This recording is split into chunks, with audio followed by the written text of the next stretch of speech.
Hi everyone, today we're going to be watching Kahin Pyaar Jaaye. It came out in the year 2000 and the IMDb average is 4.4. My score at the time was a 6. It stars Salman Khan, Rani Mukherjee, and Jackie Shroff.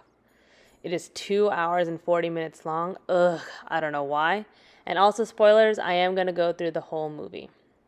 I remember this movie pretty fondly, but I haven't watched it in the longest time.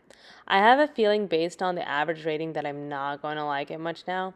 I was 8 when it came out, and I watched it a lot in the 2000s, but I probably reviewed it on IMDb when I was 12. And we're not going to sit here and say that IMDb ratings are gold. Sometimes they're very skewed, but for now, we'll be taking it as gold. I also used to think Salman Khan was pretty cute. I mean, he looked like this. But now he looks like this. And also, all the other stuff makes him a little bit less unattractive. You know what I mean. And if you don't, go look it up. And of course, with all these Salman Khan movies, he's going to enter with a song. And what's with the dub that's happening here? And we're going to skip this first song. I'm sorry, I'm pretty sure it won't advance the story at all. But also, why is Monish Bell dressed like that? And is it really a Salman Khan movie if he doesn't show up shirtless? And of course his name is Prem. Translation for all you people that don't know Hindi, that means love. Also, is that nephew not a girl? No judgment, just confused. I swear that was a girl in 1-2-4.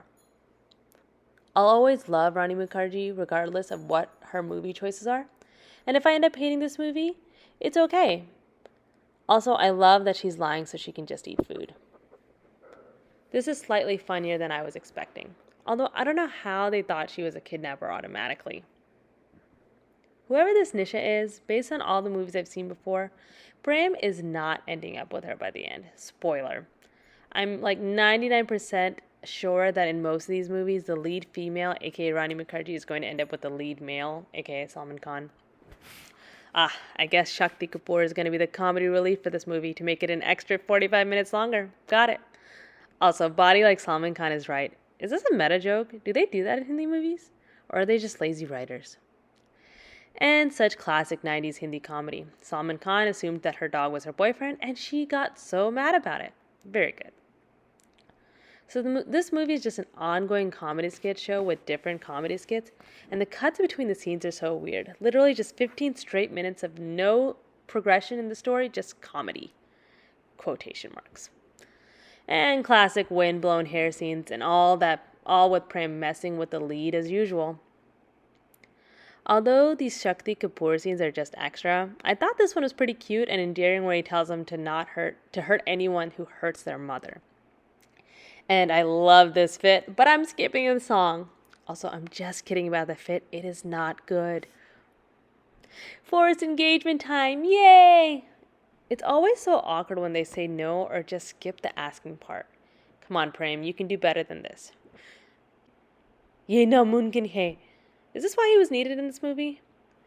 Dang, they got to this wedding like 2 minutes later. He really wasn't kidding about having instant children. And I really don't get why he wasn't really concerned or worried after about an hour of waiting. Also, they're starting these prayers, and this is just a setup for failure. Of course, a sick kid.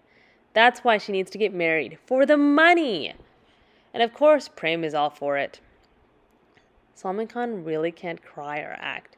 It really looks so fake. And of course, even if he is heartbroken, with the theme song as well, here is the lead lady. And classic, with the theme song playing in the background as well, of course she's going to be the one you fall in love with after. Ugh, his cry is so gross. Okay, I do love this medley, even though these ideas to stop his drinking aren't really gonna work, but it is pretty funny. And honestly, I'm pretty sure the medley is my favorite part of this whole movie, and it's just a compilation of old songs. Even his alcoholism is a joke, which probably shouldn't be a thing, but it is a little bit funny. Also, he moved on really quickly from being an alcoholic to falling in love with Priya. But immediately after he falls in love, the NRI from America always is there to steal the girl away. And he is really too broken up about this for liking her just for one day. Oh Priya isn't a bad song, but skip! There are too many songs in this, but this one wasn't too bad. Sawarya. It had the whole cast too, so it was kind of fun. How is this helping her become a star? She's literally just videotaping them getting married. Is she just trying to make Priya fall in love with him or something? And of course, shocked fiance alert. Why are they holding hands and just looking at each other? This is so awkward. It's my party, man. Also, he decided to drive her home drunk. Smart. Scaring him with this type of future? Okay, I know this isn't the way you should be doing things, but who is this random guy? Yeah, girl, Bugalia is a rough last name. But also, this movie could have ended about an hour and a half ago if he just told her how he felt. Instead, we get 3 more songs in this long crap movie. He always finds stupid excuses to not saying anything. This movie is so dumb. And of course, Yuan Kapoor is your last name, girl. How else will you make it into Hindi movies? And of course, you have to make Raul terrible to make Prem look better. Mine tonight. Ugh, gross. Also, is this a remake of The Wedding Singer? Okay, I just looked at The Wedding Singer while watching to see the plot summary. And of course, this is a remake of The Wedding Singer. I can't believe how many movies I watched as a kid that were just remakes. I feel like I could just make a video about all the movies that I didn't know were remakes of Hollywood movies. And of course, Nisha comes back. Is this not questionable that both their names are Rahul?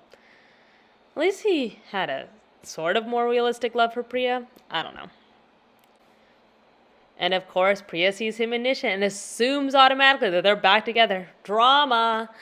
Let's just leave immediately with whatever the NRI guy's name is, with no context, and go get married right now. But honestly, at least Rahul was nice enough to pay for Nisha's brother's treatment. And also, these people, 5 tickets for business class. These people can't pay for the littlest things, but they can pay for that up front. And of course, he sings to win her back. This is how I felt about this movie. Too long and too many songs. After all these years, this movie has not withstood the test of time. I mean, I don't think people considered it good back then either, but I was 9 or 10 when I watched it, so as a little kid, it wasn't as bad. Also, since I wasn't really able to watch many Hollywood movies when I was younger, I had no idea of the ripoff this movie was until right now. Granted, I've never seen The Wedding Singer, but I also don't really like Adam Sandler movies. I've heard him and Drew Barrymore always made a great couple in these movies, but maybe I'll watch it and see if I like it more than this movie. But honestly, I would not recommend you watch this or rewatch it. It really wasn't worth it, guys. I'm going to give this movie a 3 now. Honestly, I don't know why I'm even giving it a 3. Maybe for nostalgia, I could maybe give it a 1. I don't know. Anyways, if you like this video, like it and subscribe. Comment below on what I can do better or what movies you would like me to review. There's a lot of old movies that I have seen. There's a lot of old movies that I haven't seen, but I'm willing to watch them for the first time as well. Again, like and subscribe and let me know what you think. Thanks. Bye.